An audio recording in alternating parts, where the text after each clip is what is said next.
Após ser teleportado para a Floresta Élfica, o Arthur começa a caminhada de volta para casa. Mas enquanto ele tá lá, andando, ele escuta um grito sinistro vindo de longe. Parece que é de uma garotinha, então ele logo junta a mana e sai correndo para ver o que tá rolando. Ele sobe numa árvore alta para ter uma boa visão e quando chega lá em cima vê um bando de ladrões sequestrando a menina. Ela até tentou fugir, mas os caras já tinham pego ela e estavam tampando a boca dela para ela não gritar mais. Como a menina é elfa, eles planejavam vender ela como escrava no mercado negro e lucrar pra caramba quando saírem da floresta. Eles amarram ela e jogam na parte de trás da carroça. Enquanto ele observa aquilo tudo, Arthur começa a ter flashbacks do dia que ele e sua família foram atacados por bandidos também. Ele lembra dos bandidos falando que iam manter ele e as mulheres vivas para depois vender como escravas, e isso deixa ele furioso. A primeira coisa que passa pela cabeça dele é que ele deveria matar todos aqueles malditos. Mas ele lembra o que a Sylvia falou sobre controlar a raiva. Então ele respira fundo, tenta se acalmar e pensa que, se atacar agora, vai colocar a vida da menina em risco. Ele decide ser paciente e esperar a hora certa para agir. Os bandidos entram na carroça e começam a sair da floresta, e Arthur segue eles de boa, escondido na sombra. Quando chega a noite, eles param para descansar, já que não dá para viajar no escuro. E Arthur começa a pensar se continua seguindo eles até a cidade dos humanos ou se ataca agora. Mas aí ele ouve um dos bandidos falando que a raça favorita deles são os elfos. Aí Arthur percebe que não pode mais deixar eles sozinhos com a menina, então ele se prepara para agir. Mas antes ele precisa esperar a noite ficar bem escura. Arthur se senta e começa a meditar, para se preparar para a treta que vai rolar. Quando escurece o suficiente, ele abre os olhos e começa a bolar o plano. Ele vê que os bandidos têm alguns lobos com chifre presos com uma corda e fica achando estranho que os lobos não estão resistindo, obedecendo fácil aos humanos. Aí ele percebe que os lobos estão com colares mágicos para forçar a obediência. Isso pode ser útil para ele, então ele joga umas pedras nos lobos para deixar eles mais nervosos. Os bandidos escutam os lobos uivando e o líder manda um dos caras ir lá calar os lobos.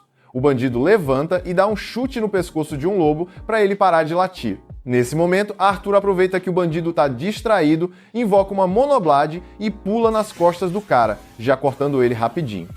O bandido cai sem nem perceber o que aconteceu. Arthur pega a arma do bandido e enquanto outro cara vem ver o que foi aquilo, ele pula nas costas dele e corta a garganta.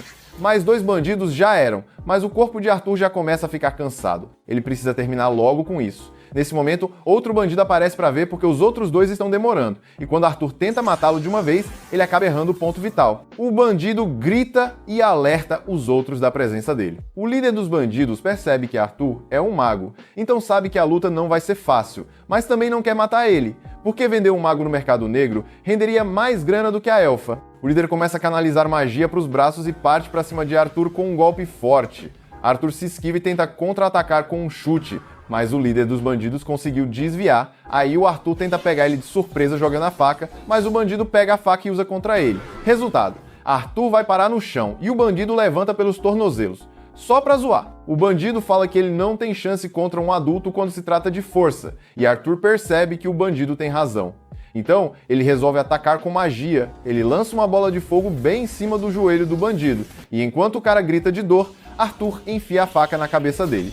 Agora, só falta acabar com o bandido que Arthur machucou antes. Quando ele morre, Arthur vai até a carroça para ver a menina.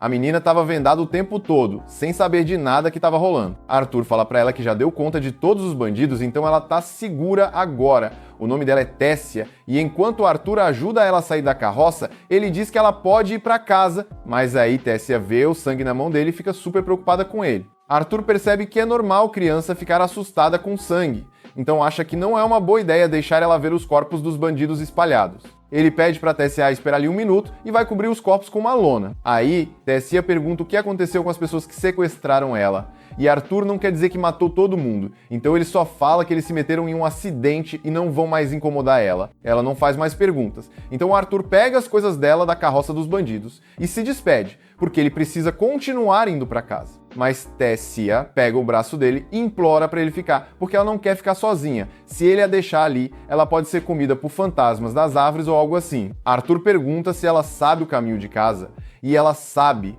mas não tem ideia de quanto tempo vai levar para chegar na vila dela. Arthur não curte a ideia de ficar dando carona para ela, mas também sabe que se não ajudar, Tessia não vai chegar viva em casa.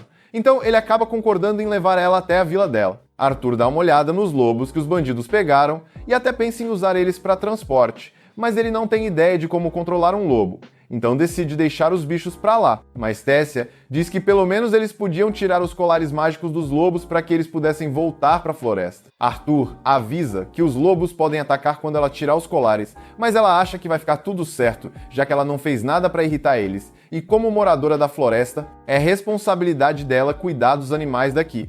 Ela tira os colares e, como ele pensou, os lobos vão embora calmamente em direção à floresta. Na manhã seguinte, Arthur e Tessia começam a caminhada em direção à Vila dos Elfos. Depois de um tempo, eles param para fazer uma pausa e comer. Arthur faz uma sopa improvisada e diz para Tessia comer, porque ela vai precisar de energia para a jornada longa que ainda vem pela frente. Tessia acha que a sopa tem um cheiro estranho, mas Arthur não é nenhum chefe renomado. A comida é literalmente só carne seca e sal. Não tem gosto, mas é melhor do que nada. Tessia pergunta por que Arthur veio para a floresta Elshire, já que é raro humanos estarem por lá, ainda mais um menino sozinho.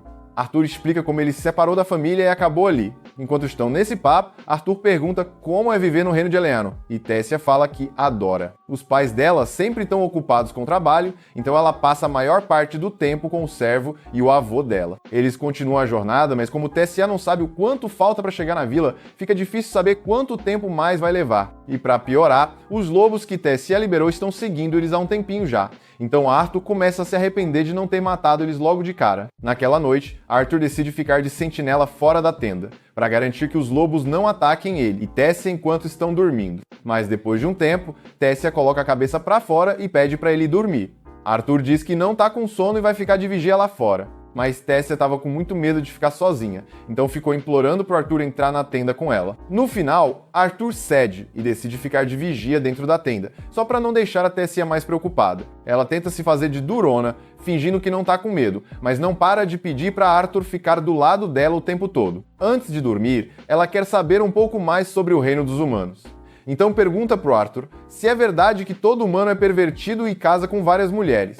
Arthur fica surpreso de ouvir isso e pergunta de onde ela ouviu isso. Ela responde que foi o avô dela que contou. Arthur não pode negar que existe gente assim, principalmente na família Grarit, mas no geral os humanos são mais modestos. Tessia acredita nele e se vira na cama dormindo na hora. Os lobos não atacaram então pela manhã, Arthur e Tessia acordam e seguem viagem. Tessia tem se aproximado muito de Arthur nos últimos dias. E agora que ela conseguiu esquecer um pouco os traficantes de escravos, parece muito mais feliz. Só que ela ainda é meio sem noção quando se trata de sobrevivência, porque nem consegue atravessar um riacho sozinha. Então Arthur tem que carregá-la. De repente, Arthur sente uma dor estranha no peito e não sabe o que está acontecendo.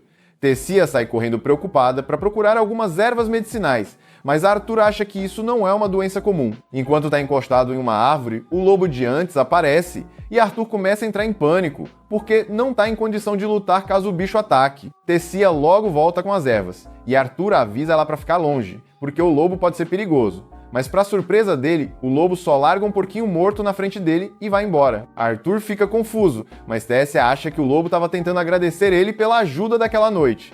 Naquela noite, Arthur e Tessia montam um acampamento e curtem uma carne assada na fogueira. Isso tá bem melhor que a sopa, então Tessia adora. Enquanto procurava as ervas, ela encontra uns cogumelos e oferece para Arthur, mas ele provavelmente não deveria ter aceitado, porque os cogumelos deram uma diarreia nele. Depois de acabar de esvaziar o estômago, Arthur tá muito cansado e quase desmaia, mas Tessia não para de falar. Ela começa a contar para ele como o avô dela costumava ler livros de histórias sobre os reinos dos humanos e anões. E ela sempre quis visitar esses lugares, mas nunca pôde porque os elfos não confiam em gente de outras raças. Nisso, Tessia percebe que Arthur não ouviu nada do que ela falou, mas sabe que ele tá só com sono, então cobre ele com um cobertor e deseja uma boa noite. Na manhã seguinte, os dois continuam a viagem, mas a dor no peito de Arthur só aumenta. Tessia pede desculpa por não poder ajudar, mas Arthur diz que não é nada demais. Mudando de assunto, Tessia pergunta se pode chamar ele de Arte, porque ela já considera ele como amigo, afinal passaram tanto tempo juntos e ficaram bem próximos. Arthur diz que não se importa em ser amigo dela, e Tessia fica surpresa com a reação dele, porque achava que ele ia reagir mais. Arthur então brinca, jurando que vai valorizar cada momento que a grande Lady Tessia considera ele um amigo, mas isso deixa ela irritada e pede para ele parar de agir como uma criança. Arthur acha engraçado ela falar isso, sendo que foi ela quem implorou para ele ficar do lado dela o tempo todo por medo.